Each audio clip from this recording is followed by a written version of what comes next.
Alrighty, welcome to episode 187 of Tokwa's Ask Us Anything. Actually, unusually, it's been a pretty quiet news week. However, in some awesome local news, the highly anticipated Tesla O'Connor showroom and delivery centre has opened and commenced deliveries and test drives. The on-site service centre and separate body repair shop is expected to open in the coming weeks and months.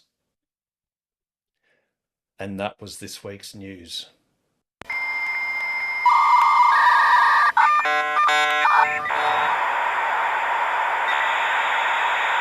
A rather short but exceedingly sweet bit of news that is of the O'Connor showroom and delivery centre. Once again, welcome. If there is anyone who is new and is comfortable in doing so, please unmute and say hello. Hi there, it's Paul here. How are you? Hi, Paul. Welcome. Good, thanks. Thanks for having us. I've listened to quite a few recordings because the timeline doesn't always match what I need to do, and they can go for a long time. Oh, well, thank you Which is, for listening and watching, and thank you for participating. Actually, they go a lot shorter now than they used to. We used to go longer than Ben-Hur. Now oh because really? of Oh gosh. now because of the Twitter/X 2 hour strict 2 hour time limit on recordings, Yeah. we keep it to the 2 hours or less. Look, I understand, and when you've got a lot to talk about, it's fun. I put it in the background and try and get the snippets of it. If anyone feels like time stamping it and indexing it one day, it would be lovely. But That would be a great task for AI, I dare say, that because there's quite a few little tasty quotes that some of us have made in the past that I'd love to dig out, actually, especially it's a to good thing. It would be a great thing for AI. Yeah, we could. It's something we could have a play with. That I'm now retired, and it may fall in to something I'm interested in doing with pulling out all the data that goes with it. But that's well, for another day. I would love to get the bit where we were discussing predictions of Tesla's share price. I can't even remember when it was for. Maybe it was in 5 years' time or by the end of the decade. And we had some pretty interesting, interesting predictions. I think So Ben you had said one you said today's episode was, what was it? 100, and 187. by multiply that by 2 hours, that's a lot. That's a good bit of fast forward feeding, but we can always play with that, I'm Yes, sure. indeed. Well, I believe that YouTube now does transcripts for all of the videos, and I presume it does them on all of the old videos as well. So Yeah, the data's my there. wife runs a consultancy and we transcript all our Zoom meetings. So there's where there's a will, there's a way. But it always Fantastic. comes down to how much you want to pay, of course. Now, tell us about your awesome car, Paul. We purchased this in 2023, February. I had an XE Jag, which was a lovely car, but started to get a little bit heavy on things like that fuel.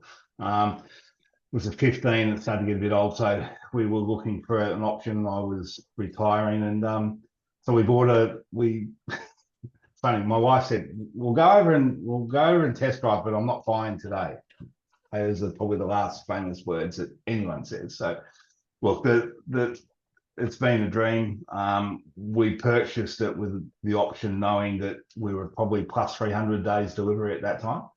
So that gave our accounting team time to work out the best possible way to do things, whether we buy it outright, we put it through the business owns it.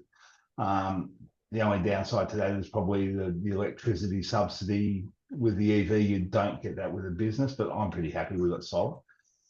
So we went down that track, and I offloaded the Jag after realizing, they talk about Tesla batteries. The battery for the Jag, which is a 2015 XE turbo diesel, retail price now actually dearer than the sub the three Tesla was $900 just for the battery. So that's genuine. So yeah, don't fall off it because it's got So the you mean auto. Yeah, So nine $938 it was genuine. for the So 12-volt lead acid battery. yeah, for the standard battery that sits in the boot, that's the hardest thing to get to, and you can't jump start the car because of it. I had a guy that was doing off service for me, so it's still deal was still a $400 battery. Wow. So anyway, we ended up with the easiest car to drive. So yes, subsequently Moira decided to go, yeah, we're not buying, and then she signed on the dotted line. So we had 300 plus days.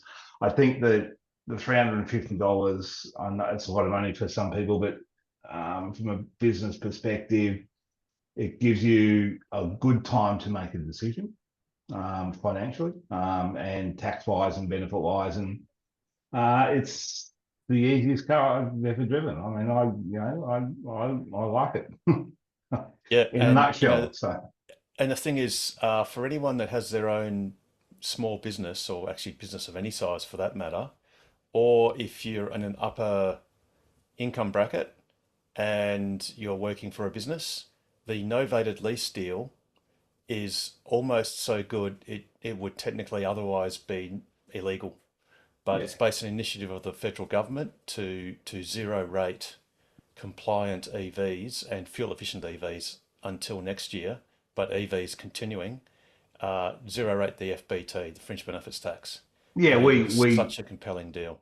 we decided against novated for various reasons, and that's fine. That's why we pay our accountant subsequently. But yeah, no, it's a great car. It's a great car to drive. It's the easiest car. I mean, I've been involved with autonomy with autonomous trucks, so I know all about regenerative braking, and like it's an electric vehicle. My electric vehicles were a bit bigger. They were 350 tons. So um, yeah, so but they still stop on the dime. So Yep. look, it's a good car. It's a great car. There's Well, I guess the rhetorical question is when are you going to become a two Tesla family? Because well, we don't need that's to. I'm retired. ah, ah okay, So well, at the cool. moment, so yeah, so we went from a two. Moira had a CH200. I think it was the Lexus Hybrid, which was a great car.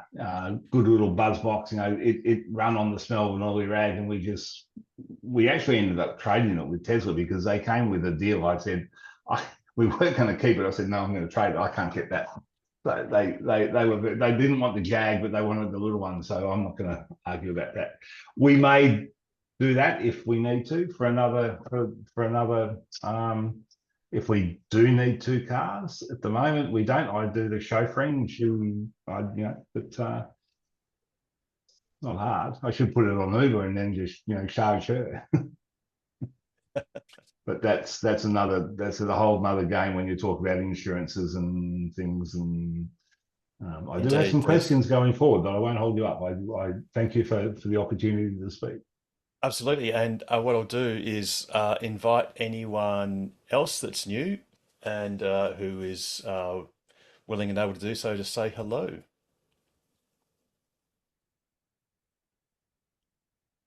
Nope, maybe later. That's okay.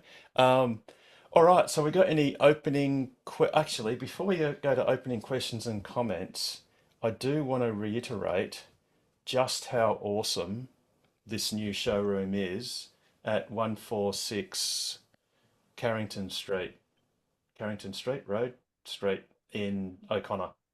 So it's basically a massive, massive site. And inside, you've got a huge showroom, double height. You've got three cars being showed up for show, plenty of office space. It's just the facilities are awesome. Great view out towards the west, and you've even got a lounge to. I mean, you and quite a few friends can sort of just hang out in that environment. So it really is a fantastic site.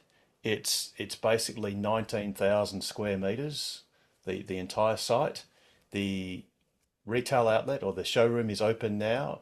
The delivery center, which is amazing, is open now. And in fact, all deliveries are coming out of O'Connor going forwards. And the service center is coming along and should be ready in the next few weeks. And the body shop for panel beating and spray painting and all that sort of stuff is coming on in the next few months. which is pretty exciting. And then, of course, we know that the new Osborne Park site is also under, it's not construction, it's being fitted out as we speak. And hopefully that will come online later this year or perhaps at the worst earliest next year. So there's no doubt as to Tesla's commitment to the West Australian market, which is actually a booming market for Tesla. So that's really exciting. So please, even if you've got a car, if you're anywhere near the area, just pop in and say hello to the guys and girls there, and yeah, just hang out amongst the awesomeness. Alrighty, have we got any opening questions or comments? I'm happy to go again if that's Yeah, go. okay. Absolutely, absolutely, Paul. I'll go on my hand now. I I had to learn how to remember to lower and raise hands. It was That's right. I terrible. just lowered it for you. Oh, I just. Well, I put it up. You've just done it again. Okay, cool. Uh, I have a couple of questions. Can I start with roadside assist and RAC versus Tesla? Because Yes. today I saw something that really concerned me. I saw three accidents and two of them had Teslas involved. So Oh, whether look, I think the Teslas came out of it better because I think they were hit from behind, but um, and it's like okay, so I've had roadside assist before. I have my insurance with RAC, and I noticed with the Topper website, there's so much debate about insurance, and I smile and nod, and I've done everything. Like I've played all the games, and it's like okay, the business pays for it. I'm not going to stress about it. So my first question is roadside assist with RAC a worthy spend as far if people off the it's not extraordinarily dear. It's like about $180 or $250 a year. thing is, for as long as your Is car it is a under benefit warranty, though? yeah, I think the thing is, as long as your car is under warranty, you have Tesla roadside assist, That's what I which thought. Yeah. is basically provided for, I'm pretty sure, by the RAC, or it's contracted to the RAC to provide. Now, there might be some minutiae of if your car has an issue beyond a certain distance from Mm, Perth or from where you are as to whether that would qualify or not. But I guess you could say in the worst case, then you could always just buy RAC roadside as you make the call because actually they actually let you do that. yeah. So I didn't think so about that. Cool. so if you sort of don't have RAC roadside and you suddenly need it, they will actually allow you to buy it and still get that And service pay top there and dollar. then. Yeah. Cool. Well, yeah, but Well, I guess normal dollar. Yeah. Mm. yes, yeah. So I dare say, I think for most people, the Tesla roadside is more than enough for the vast majority of circumstances. In fact, Well, actually, here's a question for the people in the room: has anyone actually needed roadside assist, Tesla roadside assist, and found it lacking? And I guess yeah, that might be no, a good yeah, indication. that's a good question. It leads to my next question. Is like after seeing, actually, I went out and I drove back home and said I don't need to go out for the rest of the day. You know, like my wife's in Sydney working. That's fine. I'll just go home and park up and um. So if you are involved in an incident or an accident or whatever, the first port of call is Tesla still. Like if my vehicle needs towing, No, who you do I should ring call? your insurer. So Okay, and your best, and I think this is general advice that's been given to all West Australians in light yeah. of some of the behaviours of some of the tow truck drivers, Oh, they're shit. is Let's not beat around the bush. I saw them today. They just drive across intersections in front of people. yes. So Don't pull so it. Sorry, I'm not pulling any punches, but be yes, careful. Yeah, yep, yeah. So the best advice that I've ever heard said was make contact with your insurance company immediately, and then ask them which tow truck you should accept or order. And of course, it's always, and this is general advice, it's yeah, always the owner of the car's right to choose any tow truck driver that they feel is fit to do the job. You don't have yeah. to be compelled No, to pick the first one. I'm understanding of that. I was just more so of the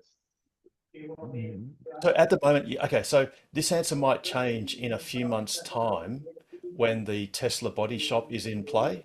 But at the moment, Tesla themselves don't actually do repairs. So there are a various repairers. Off the top of my head, there's Bauer Panel and Paint, there's Renew. I think Bauer is in Osborne Park, Renew are Yeah, in Bibra Lake there's a ish. few I've seen on. If There's a you go to few, yeah. yeah, your website's good. Everyone's good with directing people in the right Yeah. directions. So So no, so if the cool. if so if the unfortunate thing happens, the best thing is to contact your insurance company if you need to be towed, because make sure you don't get towed. Sorry, I just got to Yeah, fix someone's something yapping in the there. background. Yeah, that's all right. I'll just stop that. Thank you. So uh, best thing is contact insurance company. Yeah. They'll tell you what tow truck to accept, and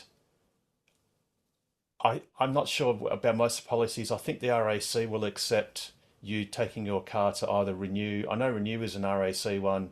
This is on the They've got a presumption. good list. RAC, I Yep. with the Jag, they were good. They just sent it straight through to the two premium Jag, the two premier dealers in Perth. So Yep. um, the, Yep. the the only thing then is if you want the best service, you go you might have to travel. I mean, I'm in Dianella, and it's like, yeah, I had to go to the other side of Whoop Yes. Whoop, but that's Yep. okay.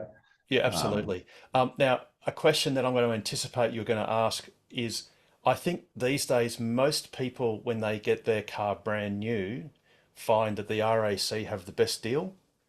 I mean, that might have changed very, very recently, but they usually invariably have yeah, had the better deal. However, that deal unfortunately rapidly deteriorates upon your first renewal, and it gets worse and worse for each renewal, to the point where then a lot of the other insurance companies, which were traditionally much more expensive, actually it starts to cross over. The prices cross over, and you can get a deal with those that aren't the RAC. we did. Uh, We went through that, Harold, with the exactly the same thing because when I first my car was delivered to us in 2023, plated 2022. So there was some conflict there about prices. I did do the shop around, and UE and other companies, Budget Direct, were still in February of this year, it's February, March, we're still 400 plus above. So, and the bottom line is, look, it's a company decision, and it's something we accept. Like I'm not spending for me to spend or have someone or our broker spend hours doing it.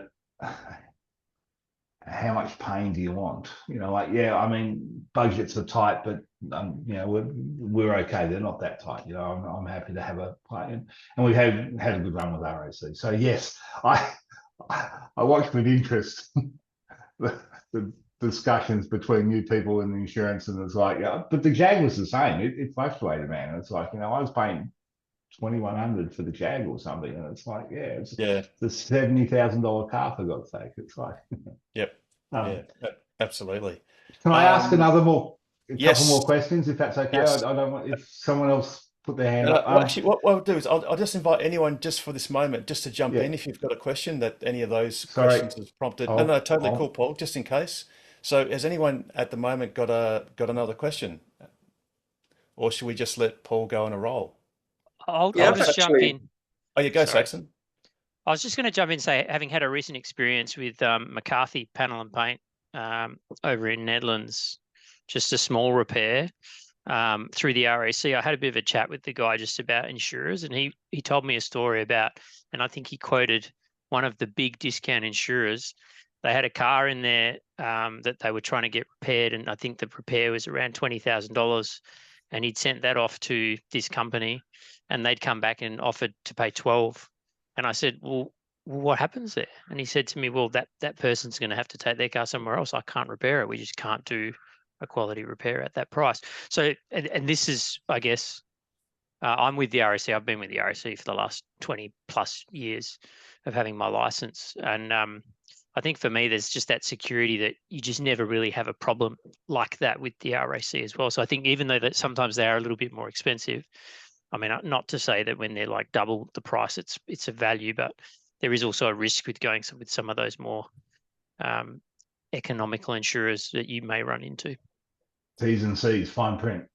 Yeah. Well, I mean, I don't even know if that's in the fine print, because that's just we think it's worth this much to repair the car, and the repairer's saying, it's this much, and so I don't know what you do in that instance, because if all the Tesla authorized repairers are saying it's this much, then I don't know what happens if your insurer just won't pay that amount of money. I guess you just have to get it done with somebody who's not authorized. I don't know. Well, you'd probably go to you don't the have to go. insurance. You don't have to go unauthorized. No, it doesn't. I know that from the Jag. So, but yeah. And if you've got an issue, you'd have to go to the insurance ombudsman to make a complaint, because if unless it's in a term and condition, it sounds like it's almost managed care. They're sort of saying they want to manage their loss and adjust it downwards, and just squeeze the panel beaters on the presumption that the panel beaters are gilding the lily, perhaps. But yeah. Except the problem is when they're busy, they're just going to say no. See ya. Yes, and that's okay, because they've got plenty more jobs, whereas you've only got 1 or 2 cars and you need it to be back on the road. Yeah, but there will be, and this is unfortunately a problem that a lot of people face. But if you want to spend the time, or have someone spend the time for you, read T's and C's, you'll find that there's some good benefits in there for you as much as the other person. It's just because companies and manufacturers and all those people rely on how many people read the T's and C's. It's less than 1% of 1%. So it's like,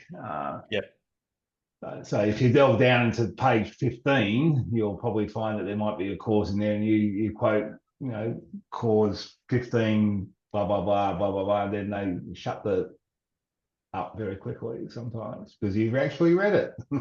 Yes, yeah, absolutely. All right, so Saxon, you got anything else to add? Oh, Pete?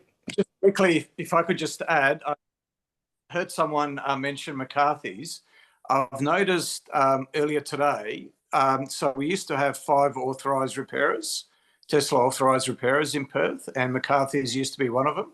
And I noticed this morning there's only 4, and McCarthy's have dropped off that list, interestingly. So I'm not sure if it was because they were too expensive or what the reason is, or but yeah, I'll include the link. I'm just looking for it now. I'll try and include the link in the chat, and people can go and have a look. So the other 4 that are still on there are Mirage, Bowra, Renew. Renew is spelled RENEEW, and J&M Smash Repairs. That's interesting. I actually had heard mention of McCarthy's within the last couple of days, so that's very interesting. Perhaps they've just pivoted to more of the luxury brands. Possibly. Might be someone might have left, because the accreditation program might have a minimum number of staff or something on it, as they often do, because they had to fly their staff over to Fremont to be able to get that accreditation, apparently. Yep, absolutely. So I'll just put that in the chat now. Cool. I'll just bring that up. I actually know the receptionist there, so I'll ask. Yeah, be good to know the reason. So we've got Mirage, Bowra, McCarthy, J&M. What? McCarthy? It's there. Pete. So I swear I checked it just on your behalf. No, so apologies to McCarthy. McCarthy. But how's that? I'm actually having a look on my iPhone, and there's only 4, just like there was this morning. Might be a rendering issue. Yeah. So try and view it in desktop mode. See if it pops up. Sincere apologies. Might be a user issue. Yes, you're just not doing it right, Pete. I'm really sorry. Apologies to McCarthy's then. Yes. So McCarthy's, we'll just undo everything we just said. And McCarthy, I haven't sent the email yet. That's a good thing. Yeah. Yeah, absolutely. Yeah, no, Okay. recording is still not there on my phone, but obviously It's all I not, did was share that exact. you're just not doing it right, Pete. And actually, something we have not been doing right over the last few weeks, and I'm probably mostly to blame for misleading you, Pete, was that, and I thought I better do it right this time to set the record straight, is this is the old Osborne Park site, and it has an area of about 2,500 square meters, not the Oh, thousands okay. It's, I led Pete to yeah, okay. believe Yeah, okay. quite a few weeks ago. Yeah. So what I've also done is I've got the O'Connor site, which is basically 19,000 square meters. So it's about 7.5 times the size of the old Osborne, well, the current Osborne Park site. And for completeness, I've also got the new Osborne Park site, which is about 7,000 square meters. So it's about a third the size of Carrington Street, but it's nearly three times the size of the current Osborne Park site. So I just thought and a big hello to Russell, who likes to make sure everything is correct. That's the correct sizes for all of those locations. Is that Osborne Park one? Is that an old furniture store? Yes, it is. It's Furniture Bazaar. Yeah, right. Furniture Bazaar. And in fact, you can see here, you've got the two large signs that now has been actually merged into one large sign. It was the So signs that gave it away for me, actually. yes, That's Scarborough Beach Road just at the top, isn't it? Covered Beach Road, and this is Yeah. actually the extension of Hutton Street as it goes through the intersection, and you've got office works just Oh, here. yeah. Yeah, so it's actually just down the road from their current site. Really, it's only, I don't know, maybe a couple of k's away. Great site, much larger, basically nearly three times the size. It's going to feature a major service centre at that site, so that's going to be great. You won't have all the it's almost like Tetris like behavior at the current Osborne Park site. Does that mean the Um, delivery centre's staying? No, there are no deliveries anymore from the King Edward Road site anymore. All Okay. deliveries are occurring at the O'Connor delivery centre, which is co-located with the Oh, okay. O'Connor showroom at 146 Carrington Street. So that means they're probably storing the cars in O'Connor now, does it? Instead of Yes. storing them out at King Edward. Yeah, okay. Yes. Yep. Yep. And the great thing about So- O'Connor is it's a lot closer to the port. Well, it's not right next to all those roadworks they're doing on the freeway either, so the cars aren't getting covered in dirt.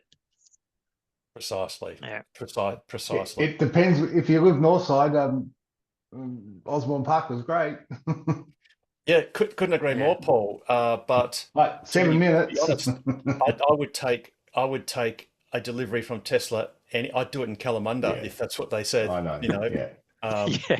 It's any not like place you can Sorry. get a Tesla is a good place. Sorry, It go, was sir. it was funny. I was recently in. Sorry, I'm butting in. I was recently in Hawaii because it was my wife's birthday, and we dropped into the Tesla showroom in Honolulu, Waikiki, and that's different. I'll give you the mail. The guy sitting there on the stool in his like Buddha pose and legs crossed, and it was like he wasn't the most talkative person. I was, oh yeah, how you going? Yeah, we'll give you one to take home, mate. I own one. I live in Australia. And that was, oh really? That was the end of the conversation. So it was like, okay, you want to have a chat to me? No, not really. Well, there are 100 and well, there were 140,000 employees. There's probably about 120 odd Yeah. thousand Tesla employees, and Yeah, not all of them fun though. are It as was good. gregarious as others. So It's you just take it as it comes. Now another little piece of just it's sort of minor news really, but it's great to see if you have a look on PlugShare at the Ngumban Cliff Rest area, and you'll probably say, where the hell's that? That's basically between Fitzroy Crossing and Halls Creek, which can be a handy little gap to fill, especially if you're towing a caravan or something like that. There is a bit of progress whereby now the solar panels have been mostly installed well, sorry, they're in the process of being installed. You can actually see there's a few still stacked over there. So there is some progress with the WAEV network, the Horizon Power portion of the WAEV network. So that was great to see someone taking a photo of that on PlugShare. Can I just ask a question, please, sir? Yes. The apps that are available. I mean, like I've had the car for not that long. My biggest trip has been to Manta and back, so I don't even have to charge for that. My biggest trip upcoming is going to be to Bridgetown / Pemberton in August this year. So, and I'm okay with that. I don't have range anxiety for the fact that I drive around town, I charge on solar at home, and it's like sometimes I only do 100, maybe 200 Ks in a week, and that's huge for me.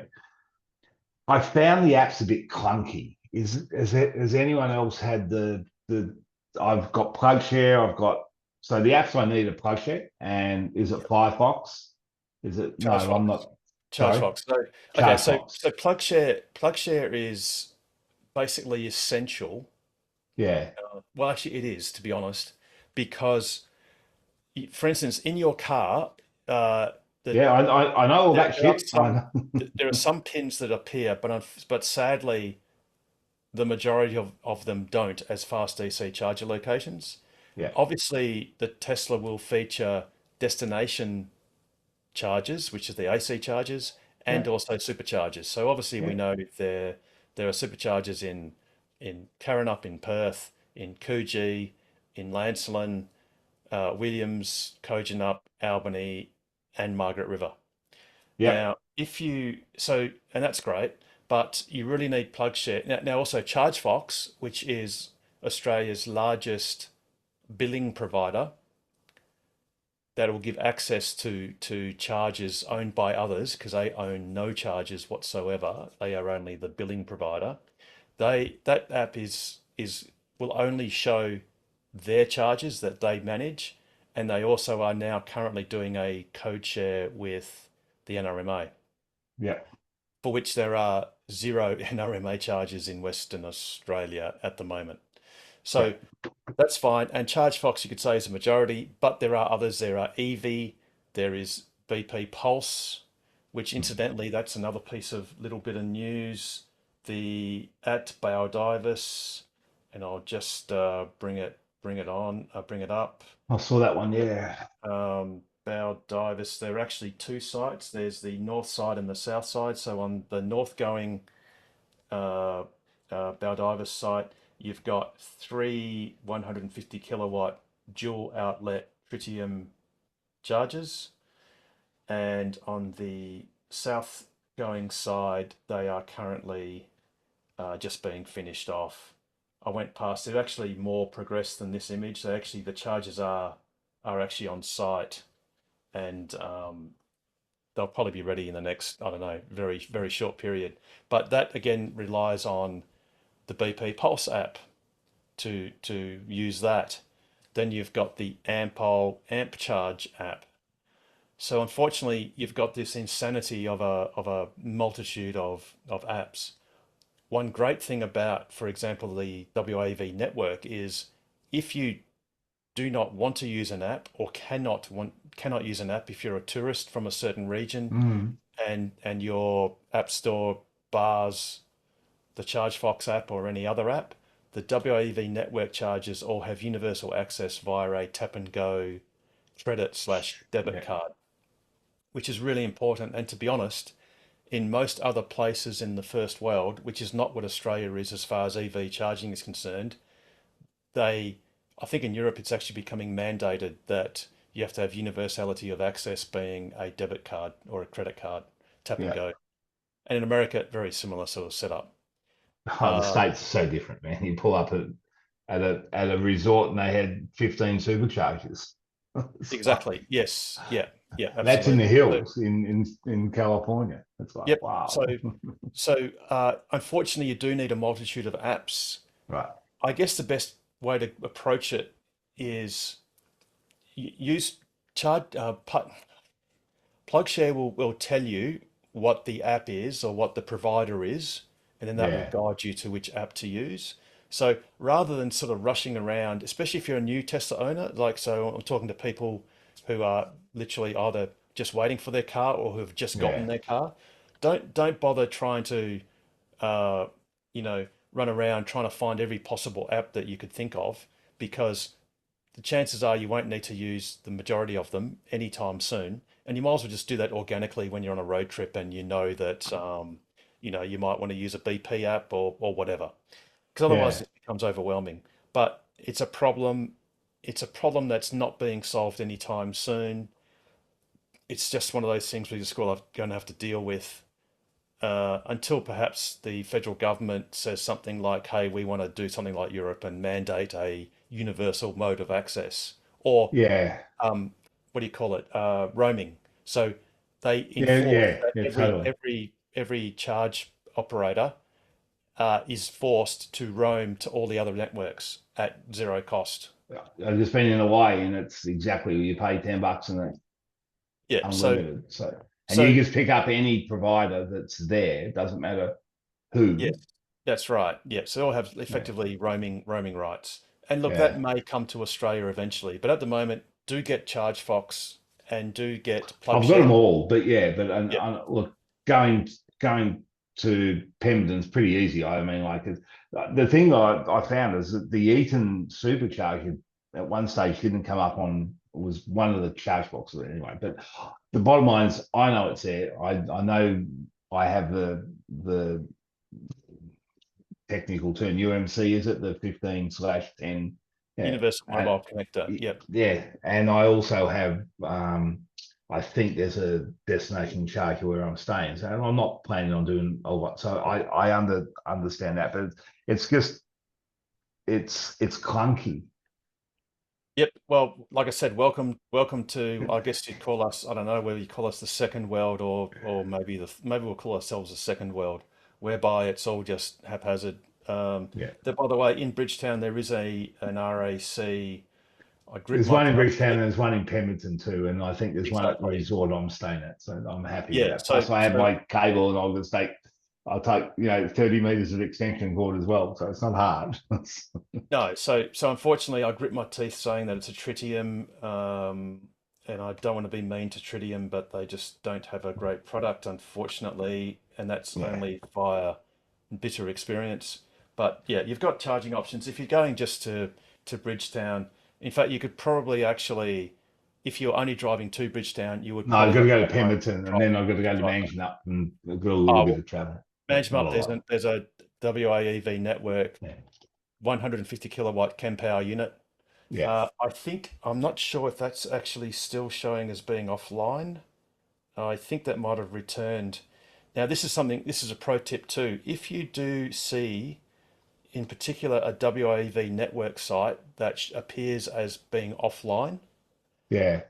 there is a possibility, very It's small online. possibility, that there's no power, in which Yeah, case you can't charge anyway. But although it's healthy to have a contingency in just in case you can't charge at that location. So in other words, don't turn up to that location planning to be empty. empty, just in case. But Yeah, it's a part of their core design or configuration of the WAV network is that if the units lose communications for whatever reason, they will yeah, then switch to free vend, and that's a yeah, great service feature of the WAV network. yeah, So actually, what it is, it's the Bunbury one. The Bunbury Kempower is still showing as offline, but it does work because I actually used it last Sunday.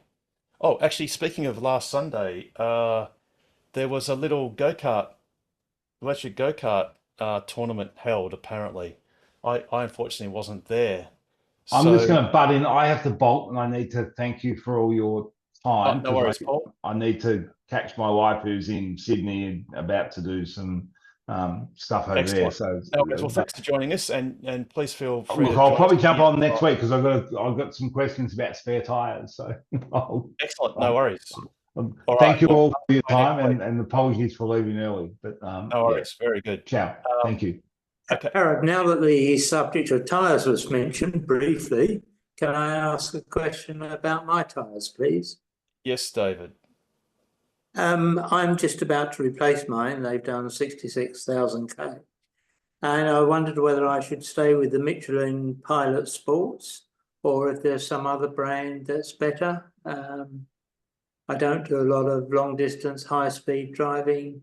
Most of it's around town. What sort of car have you got? Model 3 standard range Okay. with the 18-inch tyres. What's the standard fitment these days for the new Model 3 18-inch wheels? Are they Hancooks or are they actually still the Michelins? I wonder. I'm pretty sure mine's got Michelin's on it. What sport? Yeah, Oh, no, yeah. you've got Pilot Sport EV on mine. Yeah.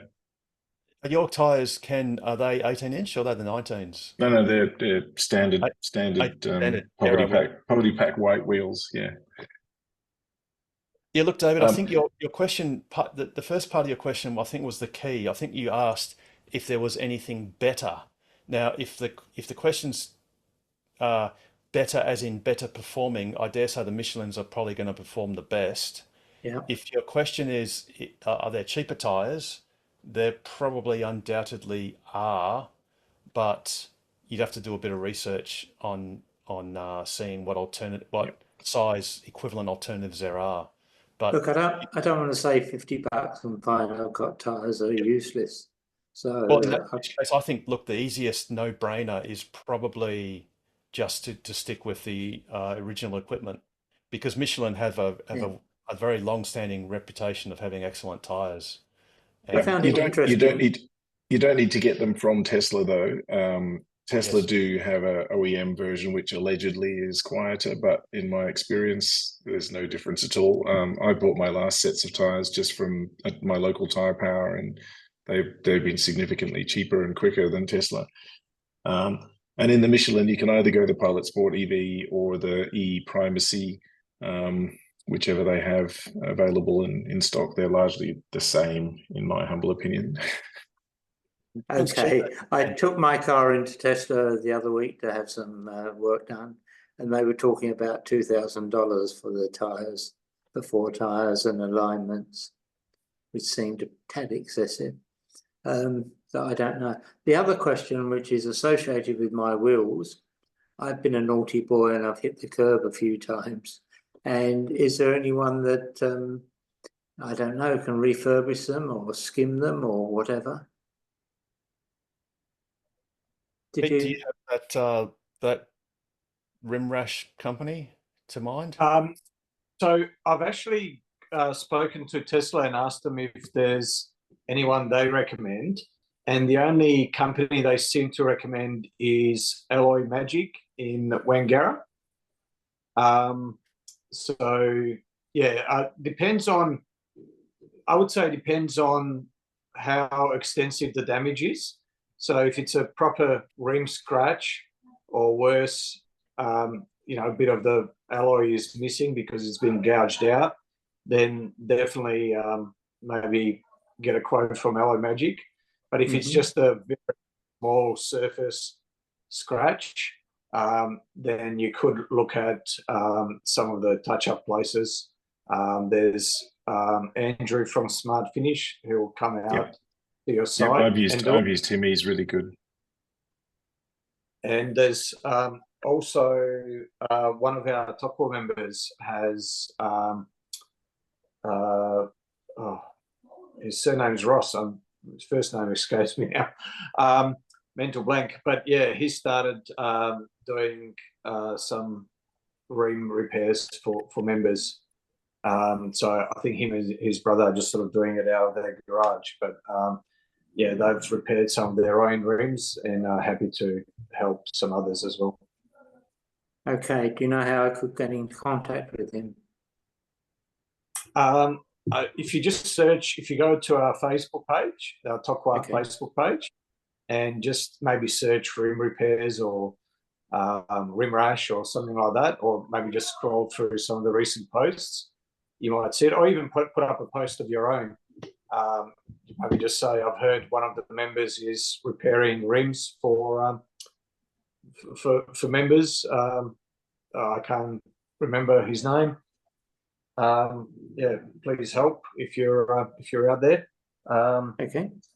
And actually, if there is anyone that knows who that company is or who those people are, if you can just put those details in the comments on the video for YouTube, please. That would be awesome for other people to look at. I'll see if I can do that. Okay, great. Thank you very much, gentlemen. No worries. Sorry, it's Joe Loss, and I thought I had his telephone number here somewhere. No, I don't. Yeah, if I find it, I'll put it in the chat for you. Okay, great. Thank you very much. Just as a very quick aside, Michelin have a special on at the moment on their tires. So if you're shopping at the moment, make sure whoever you're buying them from gives you the discount. I think it's like a $200 cash back on Michelin's at the moment. Oh, very useful. Okay, great. Thank you very much. Good. No worries. Just one comment that might be controversial, but well, some people might find controversial. But one of the issues with the OEM wheel covers is that they sit inside the alloy around the edge, so you get that bead of alloy that's exposed. If you do get the aftermarket tire covers, most of them will sit over that bead so that it actually protects it. So you end up destroying the wheel cover rather than destroying the actual wheel. So if you've got, as one of my friends does, someone in the family that hits the curb a lot, it may be worth investing in some aftermarket wheel covers. Thank you. Just encourage them to drive better. So I've got them on some of my, and the last two times, actually there was one time where I had one renter that managed to destroy 3 wheels out of the 4 over a 5-day period. They just absolutely shredded those wheel covers. So they actually shredded right through the plastic and went onto the rim and heavily scratched the rim underneath. So those covers are really only good for the superficial rim rash type incident, but anything more severe, and they'll either just break apart or I've actually got one piece still where it's actually got a hole in the middle where it shredded right through it and then went on to the alloy. Well, I dare say, Pete, it takes a certain class of renter, and rental cars can do things that normal cars never could dream of. So hopefully for the average person with just a little bit of incidental minor slow speed rim rash, just doing some parking maneuvers, the plastic should be, because the problem is, as soon as you hear that little scrape, it's kind of done it, and it's all gentle, but you can see it. So hopefully those protectors will work better at the slow speed owners, car owner type of rim rash than the stuff you see on rental cars. I don't know if anyone else has experienced this, but I came out of I'm a Toyota guy until the Tesla came along, and I came out of a RAV4, and the guidelines on the RAV4 in the reverse camera allow you to put that line right on the curb and still be 2 inches off the curb. Now the guidelines on the Tesla, if you put that line on the curb, you're on the curb. So that's how I've hit the curb, is making an assumption about where that line lies. So it can be a little bit tricky moving from any car to any other car, I guess. Yeah, absolutely. It's definitely a learning process. Alrighty, Huffies, you've got your hand up patiently. Yeah, I was just gonna say that those aftermarket rim covers, you can buy them on Alibaba for $130 per set of 4, which is cheaper than getting the rims repaired or replaced. I don't know. I don't know if this has been bought in before, but I had posted a link earlier for the spare wheel, the ones you can mount on the tow hitch. if you're going for a long trip. Where there's a link on there. I put it in the chat. It's a company called MyRack. You might have discussed it before. I don't know. No. Let me just go back. Let's have a look. Here it is. So it goes on the 2-inch receiver, so it's a Heyman Reese type thing. And there's a And video. I think if you scroll down, there's a video somewhere that will show the, or maybe not in the, maybe on the home page. This is the. now, one thing I do know is just to be aware, if you're on a long road trip, these sort of things do reduce your range or increase Yeah, the efficiency a weight. little. Oh, sorry, decrease your efficiency. So there Yeah, is a cost to bear by having it on the outside because you're disrupting the airflow and causing more turbulence, yep. which then reduce your effective range. Again, it doesn't make any difference. Well, it doesn't matter if you're on the WAV network, for example, on a long road trip, because the intervals are only 200 kilometers between charges in any case, on average, maximum on average. So it won't matter, but that's just a FYI for anyone considering it. And obviously you can't do it on a Model 3 unless you've got yourself a tow hitch installed aftermarket on the Model 3.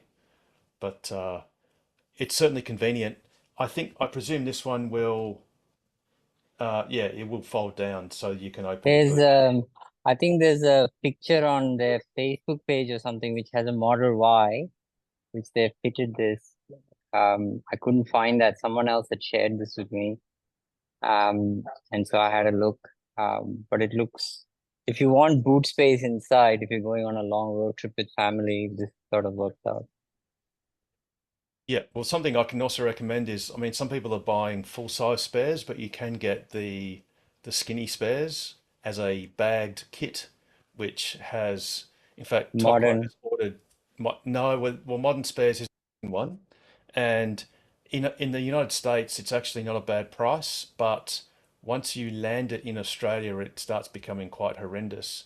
Whereas Braumach have they're a they sell out of Australia, and I think from memory it's $695, I think, for a Model 3 or a Model Y spare. $5.95. Oh, it's on special, that's right. There is $5.95. That's what I'm seeing. Yeah, I just looked it up before. Okay, Oh, geez, it's maybe on special down from $9.95 apparently. right. Okay. Now the club's actually bought 10 of these. I think I mentioned that last week or the week before. The tires haven't arrived, but weirdly they seem to have shipped the jack and the wheel brace and all that kit separately. Don't really know why, but that's what seems to have happened.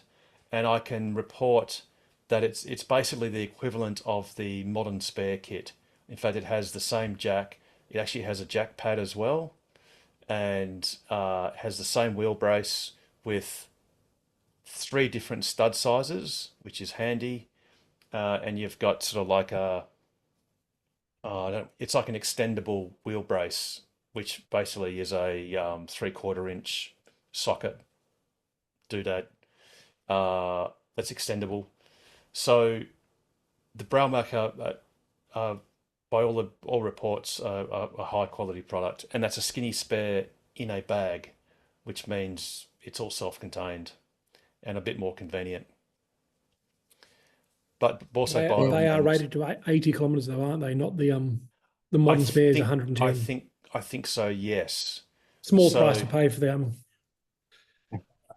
yeah, look, There, yeah, there's also a tire which has not been Audi make a tire for, or somebody makes a tire for Audi, which is when it's deflated, it sort of sinks into the inside. I can't remember the name now. I saw the link, and when you they're inflated it, yeah, I don't remember although what they're run called. flat. That some tires are run flat. Tesla doesn't have any of those, No, but I they're think not the run flat. They're the spares in a particular couple of models of Audi. They only make them for Audi. They don't fit the Tesla because someone had discussed it on Reddit that it doesn't fit but it'd be interesting if those companies made something for Tesla.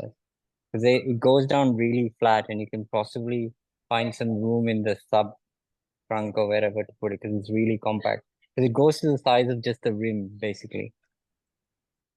Oh, yeah, I think I know what you mean. Yes. Yeah, so it's actually very, very low profile. Like it's mostly rim and just like a thin strip of tire, basically.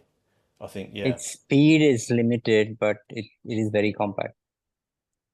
Yeah, well, and getting back to the speed, so I've only ever had one blowout, proper one, and it was in the middle of nowhere. And yeah, I was able to drive at 110 k's an hour on the modern spare, albeit I didn't have a spare then because I was using it. But you know, if I had to be speed limited to 80, that's fine too, because let's face it, hopefully a catastrophic flat is a fairly rare event, and you don't really usually have to drive too far to get a tire repaired or, you know, to be able to do something about it. Alrighty. Have we got any other questions or comments? Not at the moment. I've got a question from Dorothy, surname Dix, I think, um, was asking about home charging. So, you know, question was, well, you know, if I've got a three-phase house, if I've got a single-phase house, what sort of charging can I do at home? Now, obviously, the simplest thing to purchase would be a Tesla wall connector. So that I think they are about 800 and I think have I gone up to $880 or 850-ish, Oh, something 800, I think. Oh, 800. they were Okay, yeah. 750, they're 800. Yeah. So if you have a three-phase house, you can then basically charge your car at 11 kilowatts. So it will gain on average about 80 kilometers of range per hour. If you have a single-phase house, you can get 7.6 kilowatts, and that's about 50 kilometers of range on average. Now, it actually doesn't matter. The wall connector can be used in single phase or three-phased mode, and you just need to get your electrician. Bearing in mind you don't need to use a Tesla certified or any other certified or EV certified electrician. Any electrical contractor can do the job because the wall connector is basically just another electrical appliance. So it's not an arduous task to do. Uh, Something to bear in mind is if you have a three-phase house for your Tesla, it's all good. You can basically charge at its full rate. If you have another EV that is only capable of single-phase charging, such as some of the BYDs, the Hyundais, such as the Kona, and other cars, you just need to talk to your electrician and let them know that, because you you don't want to introduce a phase unbalance if you are charging your, let's call it your Atto or something, at 32 amps single phase. That's something that actually isn't permitted in your house if it's three phase. Having said that, you can always apply to Western Power to have your power upgraded if that's what you want to do. So even though Western Power has a 32 amp three phase 22 kilowatt limit for standard houses, you can absolutely apply for an augmented supply. Now, getting back to single phase houses, they have 63 amp supply. You're going to pull 32 amp single phase, that's fine. Your electrician can install that, no problems. If you are in certain country locations, the power previously was restricted to 32 amps single phase. Western Power did a study, and I think Horizon Power may have as well, and worked out that most houses can be upgraded just with an electrician performing the upgrade to 63 amps single phase. So just be aware of that. Your electrician will know what they're doing and then can always ask for that upgrade. And in fact, the upgrade is at zero cost, except for any work that your electrician has to do in your switchboard to upgrade some of the wiring in it. So yeah, thanks Dorothy for that question about charging, home charging. And thanks Russell for suggesting that Dorothy send in some answers when the questions dry up prematurely. Um, all right, have we got any? Have we now got any questions or comments? I just wanted to ask, has anyone had their power upgraded? Anyone in this group? And you said no cost. But I was told by a battery installer that there might be a cost. And on the Western Power website, it seems to indicate a cost. So I wasn't sure. Yeah, sorry, that was for rural. That was for the more remote towns, which previously had this is single phase houses that had a 32 amp single phase limit. So, for example, I know a gentleman that lives in Merredin, and he actually had or has a Kona, and a Kona draws 32 amps, and he blew his boundary fuse twice. And when Western Power came in for the second time to replace the boundary fuse, they warned him that if they were invited to come around a third time, that he was going to get a big bill and that he should stop blowing the fuse. He just didn't even realize that his supply was limited to just 32 amps single phase rather than the standard 63 amps. So the government then did a study into whether it was um, possible or whether it would overload the system for houses to be upgraded routinely in regional areas. And they worked out from the study that it was completely possible. I believe there's no cost for that upgrade, which is basically to upgrade your boundary fuse, but there will be costs associated with any works that might have to be done between where your boundary fuse is connected and your house and your meter board and meter, because they might have to upgrade the cabling going from where the boundary fuse is to your house, or to your meter box.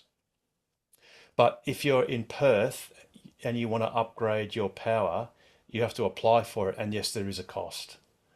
Uh, but it's certainly something that is applicable, and there's a fair chance that you'll get approval to have it extended if that's what you want to do, particularly if you have a mixture of single phase charging and Tesla, which charges on three phase.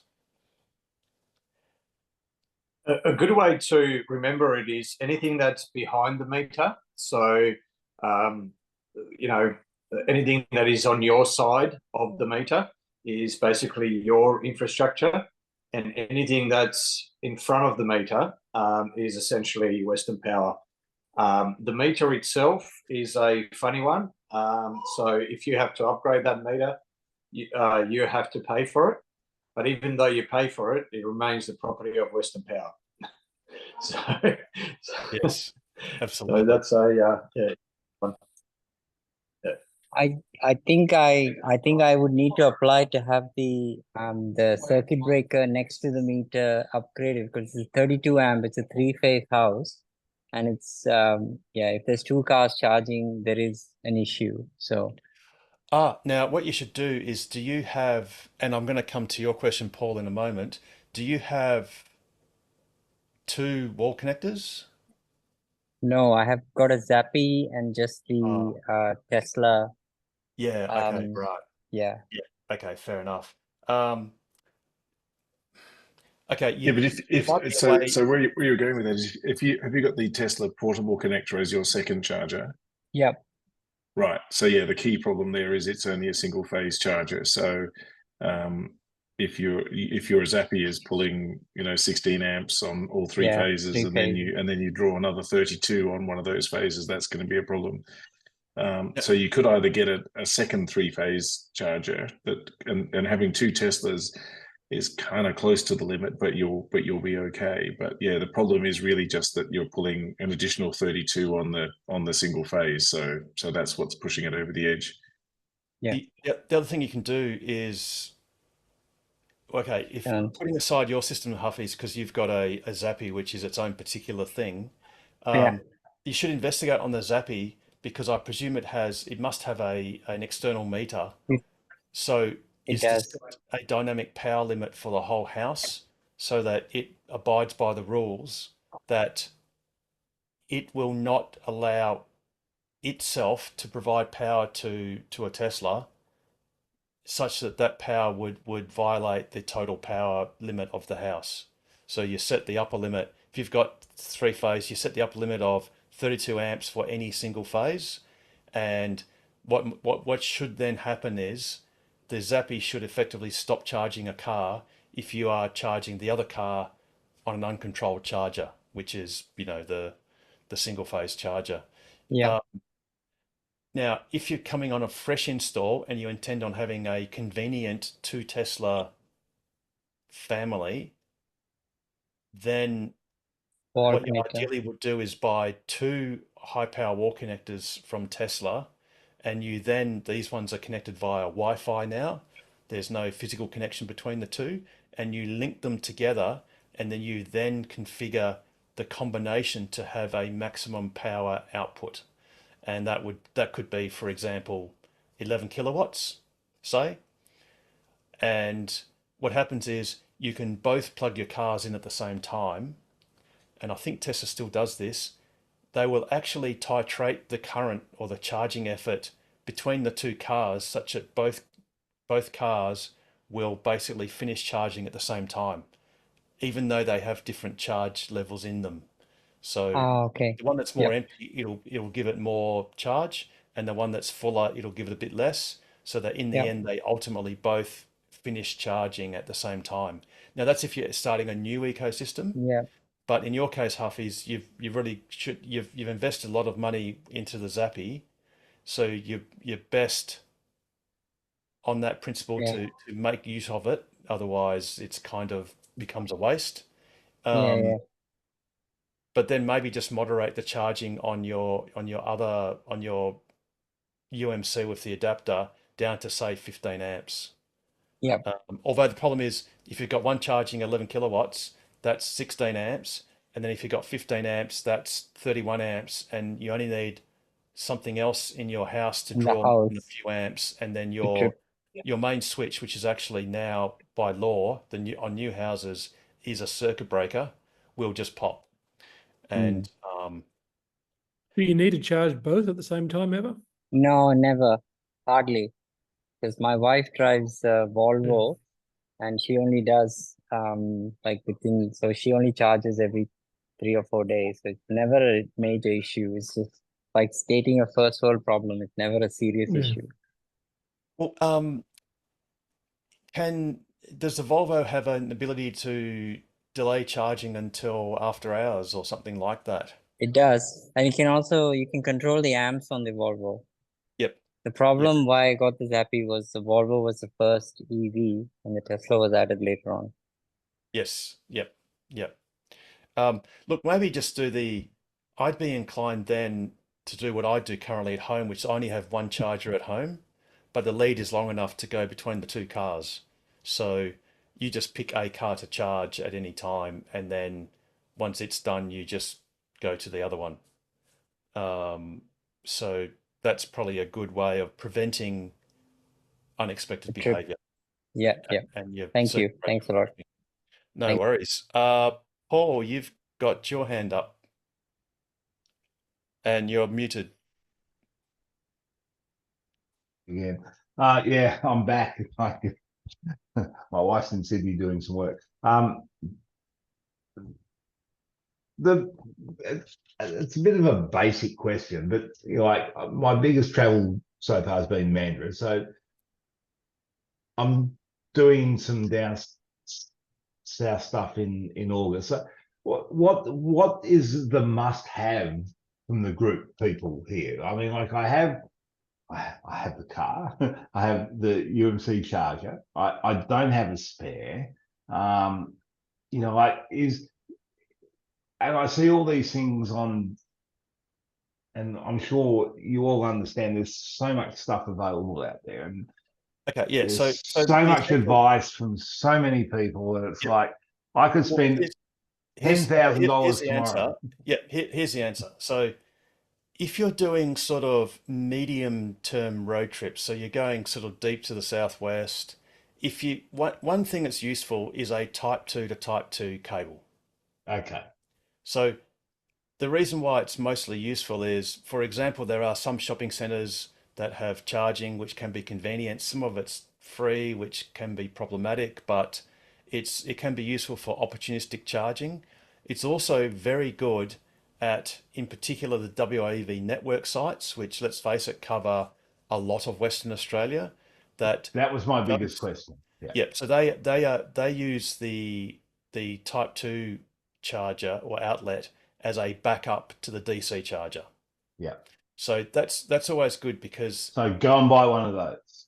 buy a Type 2 cable. Now, Yep. pro tip, always make sure that you buy a 22 kilowatt charge cable. Now, that's because even though your car can only draw 11 kilowatts three-phase, Yep. if you bought an 11 kilowatt Type 2 to Type 2 cable, it can only allow 16 amps to pass through any of those phases, which on So- three-phase is all you can use anyway. That's fine. But there are some locations, and actually the WAV network has some of these as well, whereby the output is only 32 amps single phase. Now, what happens then, if you've got this 11 kilowatt charger, rather than getting 7.6 kilowatts, you'll get 3.3, or sorry, 3.7. So if I ask you what to buy, you'll tell me, yes? So 22 kilowatt. Yeah. So And you'll tell me where to buy it? yeah, I've just well, posted a link in the chat for the Tesla store version of that cable, which is pretty good value. and Okay, it's actually cool. an OEM. It's actually an original Maniki's cable, which are the German company that basically formatted the Type 2 standard. So that's Okay, a cool. very high quality cable. It's about $300, Ken. It's $310. That's fine. $310. That's But it's 310. yeah. it's great value. It's not the Yeah. cheapest. You can get cheaper ones, much No, cheaper. I but bought a Tesla. I don't want to do Yes. cheap. If I want to do cheap, I'd go and buy Yeah. BYD, or you know. So your essential Yeah. item for, let's call it medium range road tripping, is Yeah. Type 2 cable, Type 2 That's cable. that's what I want to. Yeah. By the way, everyone should do this in any case, is once you've got your ChargeFox app running, you can either buy, and I think it's $10 to order the ChargeFox card, the RFID card, because that can be important too, because sometimes your When phone networks go out, yeah. and it's just inconvenient to have to faff around using an app and telling it where you are and blah blah whatever. So that's a one little physical card. Yeah. physical RFID card. However, if you want to be frugal, if you've got a Transperth smart rider, you can, and ChargeFox won't like me saying this, but you can go to a ChargeFox terminal, such as a WAV network charger.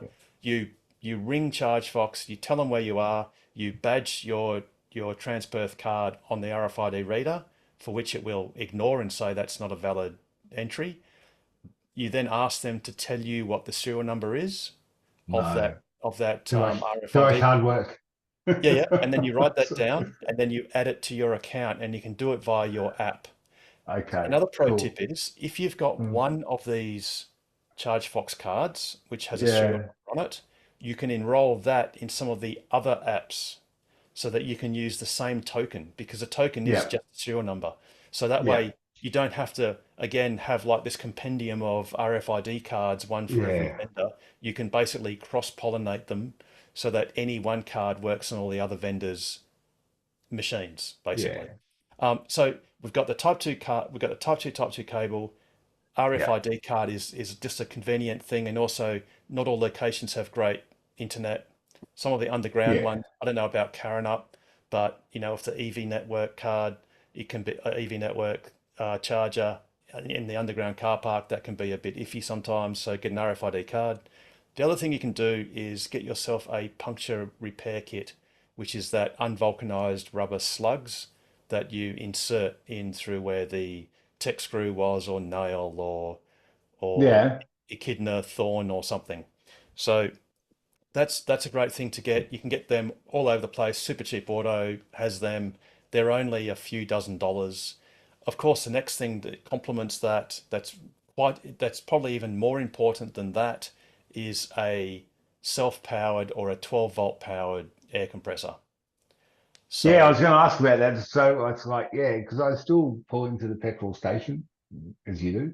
yes, And yes. yeah, and I haven't, I've researched, but I haven't found one that Tesla there's Tesla actually sell one. I don't know if it's in stock at the moment. Hmm. The stock sometimes comes and goes, but they have one is that it? I mean, it's going to have Tesla on it, so it's going to be price pointed. Is it worth the price point, or look, are there other look, options? it's just a compressor. I mean, Yeah, it also has a canister of self-sealing goop, which yeah, in my personal opinion, I don't recommend using. But okay, obviously the compressor part works. But you can just look, I personally just use a Ryobi one plus battery, whatever you call it, compressor. Um, I mean, I've got the luxury of having an inverter in my car, a small 240-watt inverter. So I also bring the little portable battery charger as well, just in yeah, case. But you can obviously get from Super Cheap and other places, Repco and etc. You can just get a 12-volt, the old cigarette lighter sort of powered air compressors. And it really doesn't matter what you buy, because the main principle is you're not going to use it hardly ever. So it doesn't matter yeah. if it takes 5 minutes to pump up a tire. Well, no, I was looking at the option. So to alleviate going to the petrol station, what can I do from home? So Well, you can, yeah, well, any compressor will do that. So, yeah, particularly, look, well, I mean, again, I don't want to pollute it with Ryobi, but the one I've got, it's portable. It has a digital readout, and you can actually set the desired pressure, yeah, and it will then PSI, go up yes, to it yeah, and then stop yeah, automatically. okay, Whereas yeah. some of the really cheap ones just have an analog gauge, and you've got to watch it, otherwise you'll Yeah, I find. got one of those. Yeah, I use that for just spraying shit. But yeah, okay, Yeah, so cool. Basically, as well, Harold, no matter which drills you use, if you've got Ryobi, I've got an AEG, I've got exactly the same thing for an AEG. But if you've got a home drill that uses that thing, buy the same one to match whatever home drill you've got. Yeah, Generally yeah, speaking, they do want to match that mate, battery. Then you've always got I'm spare retired. batteries to drop I'm into retired, that. and I have 10 of these. So yeah, I don't. Yeah. I have 10 thumbs, so it's like I want. You may even find it on Zito suits you if that's what it is. But I've got an AEG, got a Ryobi, but get it to match the batteries you've got. Then you haven't got all these different batteries floating around. Yeah, absolutely. You can And also use the same one for your wheel brace, impact driver. oh yes, yes. So you can go. Yep, that's right. Precisely.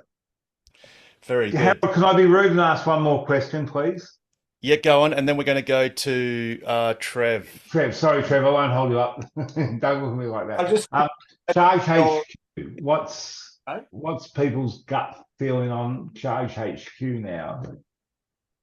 It's expensive. Oh, I haven't paid anything, but or am I paying something? No, they've gone away from the free phase, I Oh, believe. so I'm probably paying $7 a month or something, am I? That's right. And what you're Yeah. doing is you're prepaying the savings that it's going to promise you for using it, presumably on solar, because that's the whole point of Charge HQ. Yeah, but yeah. So my solar, I don't have a consumption meter. I only have. Sorry, I don't have a whatever you call it. I have solar, and I know what I'm making, but I don't know what I'm using. So I use. In which case, Charge HQ is useless, because it needs to know what's going in or out of the grid, because No, otherwise it works perfect. No, I disagree. It works perfect for me. So I put it on solar only, and then I set the level, saying I set my house at say 1.5, and then I take excess solar. So to me, yes. it's. I mean, I'm at home 90% of the time, so I work it between. So it doesn't draw any power between Yes. peak period. I turn it off. Yes, but it's presuming the house is consuming 1.5 kilowatts. And yeah, but I also have what they call. I bought the stupid thing out of Victoria for PowerPel that tells me what my consumption is, because my solar doesn't. So that sort of works. So it works well. I mean, it's a bit of a juggle. It's not the best thing, but then the answer back to the question is: do you think that $7 a month? Do you get in excess of that $7 a month in added value using the Charge HQ, as opposed to just having a UMC set to, well, 5 amps or 7 amps or guessing what your, and if you don't drive much, you won't get the value out of Charge HQ because your car will be fully charged on the first Monday, and then the next day and the day after that, it won't need charging much. So again, it's really a matter of economics or convenience. If it's convenient for you, it's convenience because I tried to do it without Charge HQ and it was screwed, to be honest. Yeah. Well, then pay the $7. Yeah, I wasn't sure because it was free. Yeah, so because I've been away for a month and it was they actually said they was going to discontinue it. Now they've just said they're going to continue it. So yes, but I think they're stressed about the possibility of the Tesla API pricing that is yet to be formally announced, but everyone's losing their mind over it. Anyone that has an app that drives the API is stressed. So they just don't know. It's 100%. And it's not going to change quickly. We know that. Okay. No, it was just a general. Sorry, Trevor, I'll let you go. And then just as a quick aside, not an aside but related, there's the tire repair kit. It's $125. It's not the cheapest, and I think it's in stock. So yeah, it says add to cart. In stock. So it's in stock. But look, that's a nice package. It's got a long. And you recommend it? Well, look, I've got one. I've never used it. Because I use my Ryobi portable one because I find that because it's cordless, it's just slightly more convenient. But if you're buying it as something to use in an emergency, then what you can always rely on is because there's a lead, as long as your battery's not flat in your car, which if it is, you've got much bigger problems than trying to pump your tire up. I'm reading my insurance guy. It will always work from your car. That's the main point. Whereas if you have a Ryobi or Ozito battery, you need to make sure you've remembered to keep it charged. Or the last time you used it, you then go and recharge it. Otherwise, the second or third or fifth time you use it, it'll be flat. So, but again, you don't have to buy a Tesla logo on the compressor.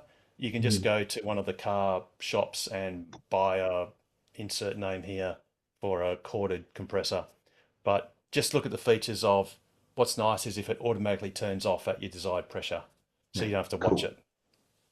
Because they do take a while. Just a couple of quick additions. So with the tire repair kit, the unvulcanized rubber ones, just remember to get a pair of pliers as well, because the kits never come with pliers, but you'll find you'll need them to be able to pull out a screw or a nail or whatever has punctured your tire. The other thing, just to do with the Type 2 cable, yes, you will find cheaper, even 22 kilowatt ones, but they're usually shorter than the 7.3 or 7.5 meters. You want at least the 7 meter cable, and that's because if the charging bay where you're trying to charge has been iced, so it's been taken up by an internal combustion engine car, if you've got a 7 meter cable, you can still park in the bay next to that or opposite, and the cable will still reach. Whereas with some of the 3 and 4 meter ones, you won't be able to do that. So but the one that's on the Tesla website, the $310 mini CAS, the light blue one, that's both 22 kilowatts and 7.3 meters. Thanks for that, Pete. Much appreciated. It's actually 7.5, Pete, just letting you know. 7.5, is it? Okay. 7.5, yeah. 3 or 7.5, yeah. Okay, Trevor, thanks for patiently or otherwise waiting. Yeah, good evening. I just got a quick question about the speed that the car is running at for the adaptive cruise control. So I previously had seen people complaining that sometimes the car doesn't speed up or slow down. That's obviously one issue, but I seem to have I've got a query. Maybe it's not an issue, but there's a 20-kilometre road that I use for work that goes between the Forest Highway and the South West Highway. Half of the road, the car says that it's a 110 zone, and the other half of the road, it says that it's a 50 zone, but there's no speed signs along the whole road. And if I come from one direction, it'll hold 110 and then lock the brakes up and pull back to 50, and the other way, it won't let me go quicker than 60. So how come some roads it seems to use street signs, other signs it doesn't? And then I noticed when we did a road trip to Perth a week ago that it would pick up the 80k speed sign in the left-hand lane that was merging away, and the car would say 80, but it'd still let me do 100. So is there different rules for whether it sees a sign, or is it pulling speeds off of Google or something? Yes. So in fact, all of that's correct. So there's a few parts to that question. The car will usually apply the speed limit that it sees if there's a sign, which can be good and bad. So if it optically sees a 110 limit sign, even though Google has mapped it as something less, and sometimes the problem is what you're experiencing is there are some glitches, and this can actually cause problems with the navigation as well, because if you navigate from point A to point B, it will sometimes in some places take you on some really weird routes because the route that is the shortest, it wrongly thinks has a slow speed limit, so then therefore works out a more circuitous route at a higher speed limit is better for you, even though that information is incorrect. So there are some glitches or errors in the data set that the car will use. So in fact, what happens is, and this can happen at roadworks as well, you get roadwork sign, it will often obey the reduced roadwork sign, and unfortunately a lot less often will take notice of the end of roadwork sign where there's the reverted speed limit. Frustratingly, often it misses that second sign and dooms you to either using traffic aware cruise control, which it'll let you go to any speed above the speed limit that it thinks is a speed limit, or if you use Autopilot, it will refuse in most places out of cities or major areas, major urban areas. It's a bit of a weird policy that Tesla has. If you're in the country, you cannot do more than 10 kilometers an hour on Autopilot. You cannot do more than 10 kilometers an hour over the speed limit that it believes to be in force. Whether that's it believes it because it's seen it optically on a sign, or it's been told it via its internal database. So country policy is you can only go 10 k's an hour over the speed limit maximum. City policy is you can go as fast as you like over the speed limit. When you come to a town in the country and you're, say, doing 110 on Autopilot, and it then sees an 80 kilometer an hour sign and a 50 and whatever, it will automatically slow down and maintain those speeds as it detects those signs. And then if you haven't actually disengaged Autopilot while you went through the town, it will very cleverly resume the higher speeds as it sees those higher speed limits. As soon as you get to a major urban area such as Perth, it refuses to do that. So there's a bit of a hodgepodge of policies and idiosyncrasies, unfortunately, that the car does. And yeah, it can be quite frustrating that you get better performance in the country in some aspects and not in others.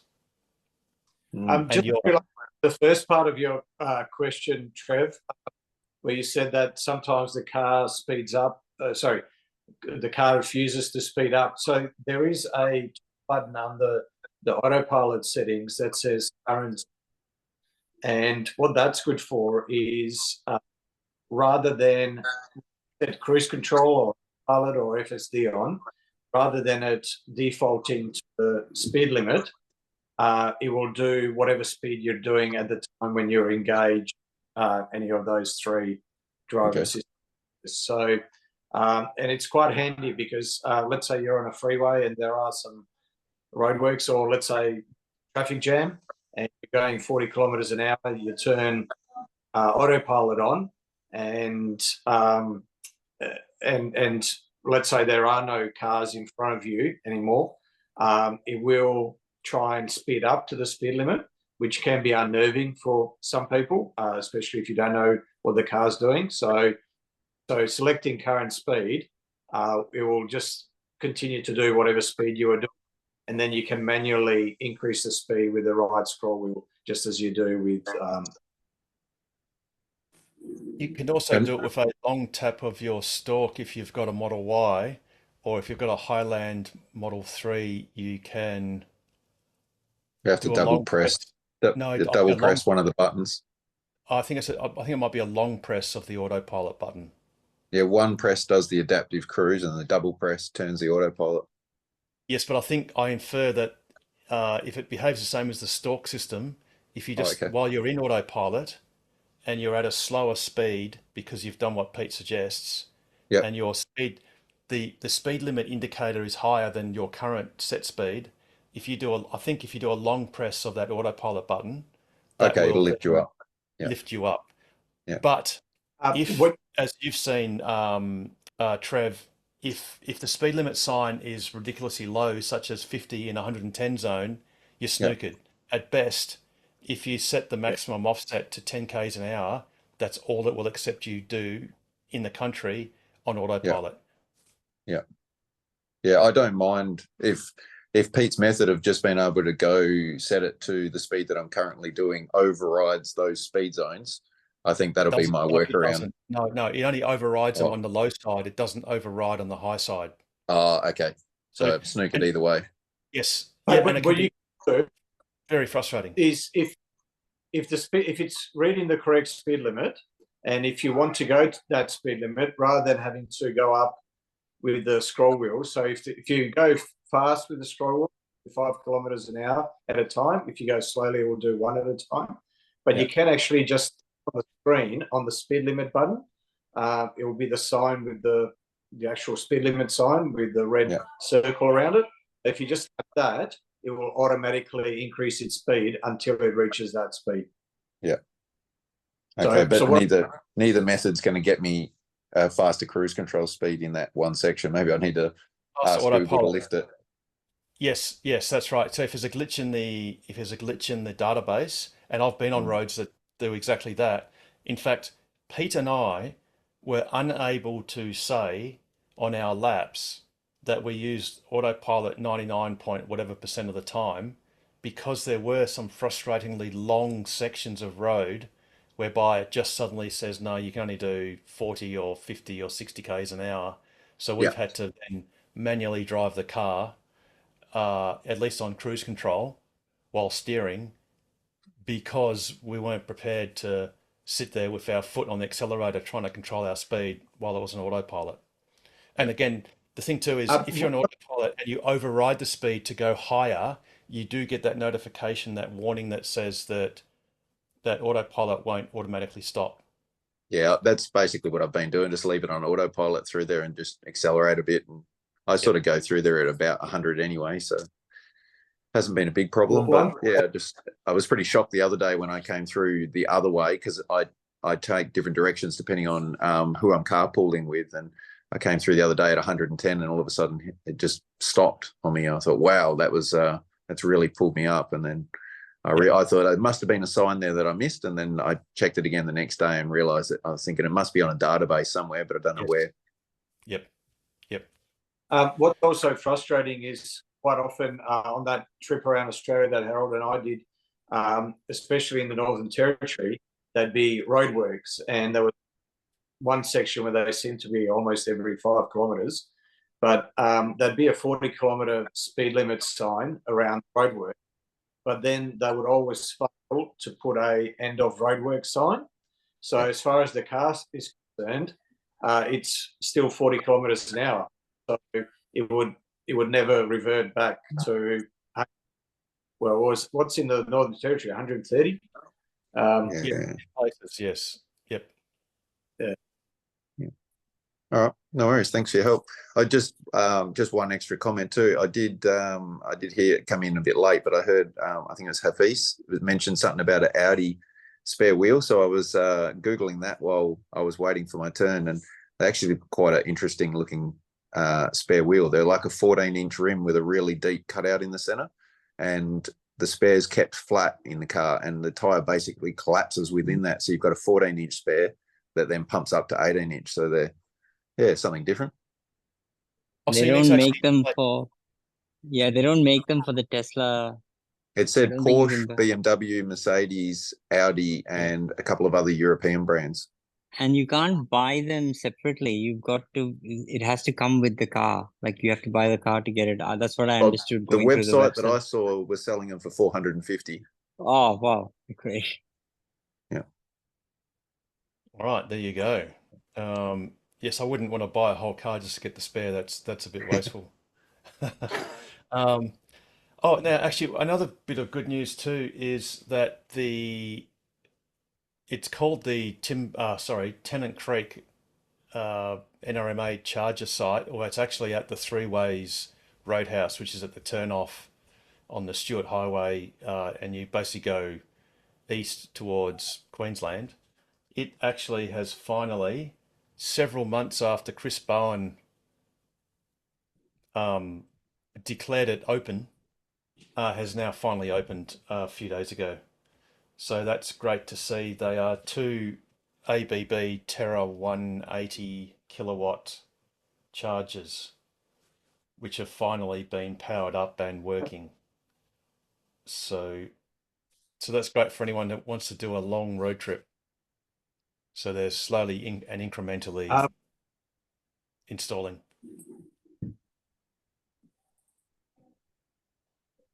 Sorry, Pete, were you going to say something? I was, but then I stopped myself because I thought I'd better get the whole information first before I open my mouth. But yeah, so Rob Dean pointed out that the two chargers at the Nullarbor Roadhouse. So there's the Tequiva one, which was supplied by the Thessalonians Club and the Thessalonians Club of WA, so Tokwa and AEVA. That's the Australian Electric Vehicle Association. So And for that joint completeness, also Toka also put some money in as well. Club of Australia. Thanks, Harold. So yeah, that was a 22 kilowatt Delta, which was supplied there. That rates on PlugShare as a 10 out of 10. And the NRMA, the 2 times 75 kilowatt DC chargers, rate at 4.7, so less than 5. And the comments, as you can see on the NRMA charger, is arrived at 3:30. Some were still shining, but cannot charge successfully. That was yesterday, and the 6th of July, someone in Atto arrived at 5:30 to charge, but the whole unit was in darkness. Screens are black on both chargers.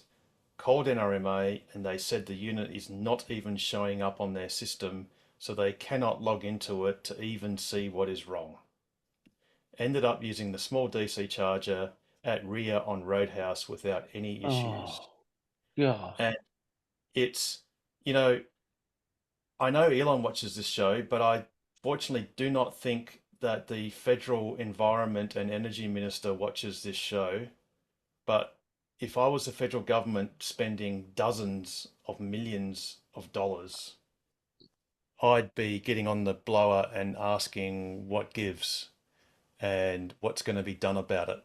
Because if you can't even see the charger in your system, how the hell can you reset it or do anything? And either just hope and pray that it magically just fixes itself, or do you send someone on a 2,000 kilometer road trip to go and press a reset button or do something? And that particular charger is totally standalone as well. Yep. It's not even connected to the grid. It's not connected to the grid. So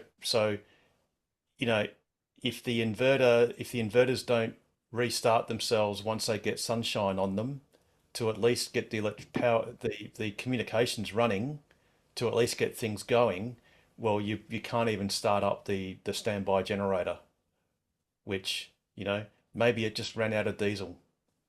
Who knows? But put Rob's post. I put Rob's post in the chat if you wanted to put it up, Harold. It's really disappointing because it's just becoming increasingly so that, you know, the whole purpose of NRMA doing this was to leverage the taxpayers' funds to increase their public profile with those funds and tick a box to say that they've supplied some charges. It doesn't seem like their heart has really been in it when it comes to this network, and it's been like that from the beginning. So even, you know, when the map was first put out as to the locations of the charges, they've just cherry picked the easiest sites in WA. There is only one site in WA in the whole NRMA network which is unique, which is not a double up, which doesn't already have a charger. You know, where other people have already done the hard work. Sorry, Pete, you know? there's three. There's Willair, which is between Broome and Fitzroy Crossing, Willair Roadhouse, which is good. And they've got Cataby and something else on the Brand Highway. But to your point, it's sorry, it's I should correct. So when it was first put out, yeah. But I should correct us. So when the map was first put out, it was only But yeah, it's just, if it wasn't so important, you see, the thing that I think someone else previously mentioned range anxiety, and really that's not a thing. It's a misinterpretation of the real issue, which is if you are uncertain of there either being a charger at that location at all, or if there is a charger at that location that you want to go to, that you are uncertain as to whether it's going to work when you get there. That is the anxiety that you feel. It's no different than if you were to go somewhere to a petrol station with a petrol car and not know, firstly, whether there was a petrol station there, or perhaps some of us remember back in the dark ages of roster petrol stations, you might get to one that's closed, so it might not even be open. Or imagine if you get to one and it might not be working because it's been contaminated with water or something. So that's the anxiety that you feel. It's not, you don't need to be anxious that your car will make it to where the next charging location is. What you might feel anxious about is there something at that location that I can charge at? Or even worse, when I get there, will it be working? Because to be frank, if you're in the middle of nowhere and you're relying on something to work, well, there is no there are very few alternatives. There is one, whip out your UMC. So that was the other question too, was what should I buy? The UMC will be something that you will generally, if you've got your own fixed charger connected at home, such as a wall connector, the UMC will almost never get used. But hopefully very rarely, the day you use it, and it will take all day to use it, will be the one that gets you out of the manure when you've been let down by either one or two fast DC or other chargers not working. Because anywhere where there is a 10 amp outlet, a power point, you can charge your car.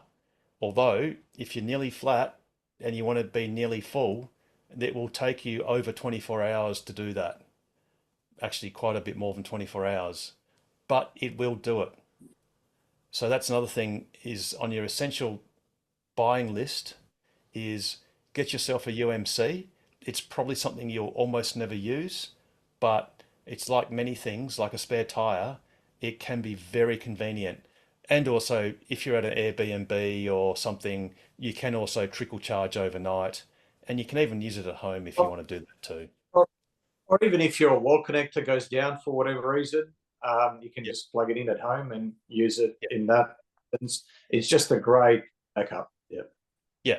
And like I said, to hark back on the range anxiety thing, no one, when you navigate to a location, let's say you need to drive, 250 kilometers to somewhere.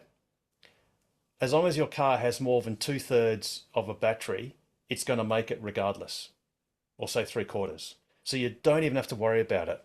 But in any case, when you navigate to that location using the touchscreen, it will also estimate what your level of charge will be by the time you reach it.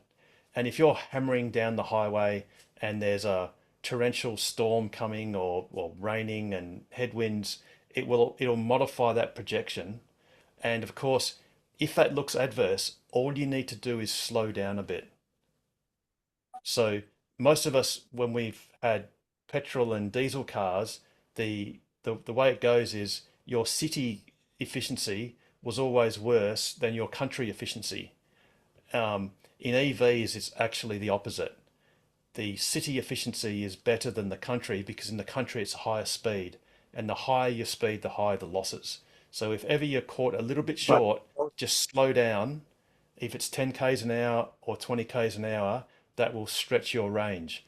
But then, like I said, you don't need to feel anxious about range because the range in your car is very predictable. The only thing that hopefully one day we will stop being anxious about is, will that charger at that location still be working by the time I get there? And sadly, when it comes to the NRMA, at the moment, particularly those off-grid sites, it seems you can almost presume that they won't be working and you need to use the alternative, which is very disappointing. The other reason why you get more range in the city is because in the city you've got more opportunities for regenerative braking to add up to about 20% to your range, whereas on the highway you probably never slow down, so you're hardly ever use. Precisely. In fact, the only time you ever slow down is after you've overtaken a car. Or coming down a mountain range. Or coming down a mountain. That's exactly right. And the best thing is, after you've climbed the mountain, you get a fair portion of it back on the way down, which is awesome. Alrighty, we're getting towards the latter part of the program. We've got about 12 minutes to go maximum. Have we got any later questions or comments? Two quick questions if I can. Yeah, go, Mark. So just very quick ones, very quick answers. One, Cybertruck, any news yet? No. Just the demo one. Yes, no, that's right. Yes. We're actually, the club has a quarterly meeting with Tesla, and it just so happens the next quarterly meeting is tomorrow. So trust me, that's a question that's being posed. We are going to seek a timeline, whether we get one or not, or whether Tesla even knows what that timeline is, I don't know. But hopefully maybe next week, Mark, I might have some news about that, or maybe not. But the thing we do know for certain is notwithstanding any disaster, like, someone writes it off or something, or smashes it or whatever, it definitely is committed to come to Perth. And it'll probably be at the awesome O'Connor showroom, which is that can hold a lot of people, and a lot of people are going to come to see it. Right, and the other one's another very quick one. Is just regarding vehicle to grid. Way back in about 2023, about December, Elon, I think it was Elon, or it may have been what's he called? Forgot his name. The Baglino, I think, said they were going to do vehicle to grid. It would be around about 2025. Well, we're very close to that now. Is any rumours anyone's heard about when that might be happening? It's something to do with CCS getting approved. Well, it already. Okay, so it's already happening in Cybertrucks. Yeah. Right now, obviously, we don't have Cybertrucks in Australia yet. So that's happening. They had mentioned that previously was available in Roadsters, and it was alleged that it was never used. But I dare say there wasn't any supporting equipment to use it at that time. So Cybertrucks, yes, it's inherent in their system. I think you're right about the technicalities of CCS. It's not actually in the CCS. It's not within the CCS standard at the moment. It's not Yeah, permitted in the standard to have vehicle to grid, but that is just a matter of semantics. That's just a matter of when they introduce it. Because technically, the frustration is technically it is so simple, it's just not funny, particularly if you have a hybrid inverter. So I think I've said this before. yeah. You could absolutely plug in a CCS plug into your car and connect it to any hybrid 400-volt class inverter, solar inverter, and it could just add it as a standard BYD type battery and talk to it Yeah. with an interface. There's no That's what I'd technical. heard, and it might take a Powerwall 3 to actually get that inverter linked into the system via a updated power connector. My money is on the Chinese. Like I reckon in the next couple of years, you'll be able to buy a Chinese, like an Alibaba, you'll be able to buy an adapter that basically converts an EV into a BYD HVM format battery that you basically just plug into your Fronius or other inverter. And as far as the inverter is concerned, it suddenly has just been presented with a rather large capacity battery, which the inverter can during the daytime charge up, which is perfect, Yeah. and at night time discharge, which again is perfect. It's coming, but yeah, there's no immediate sign except the Cybertruck in the US under the NACS Yeah. system. Don't forget Tesla's very good at overcoming issues with standards. A CCS to NACS adapter, sorry, any CCS adapter by definition was illegal. And Tesla, once they joined Charin, who control CCS, they got that ruling overruled, and therefore there became a CCS adapter. So Tesla will, and others will get that standard written so it can be done.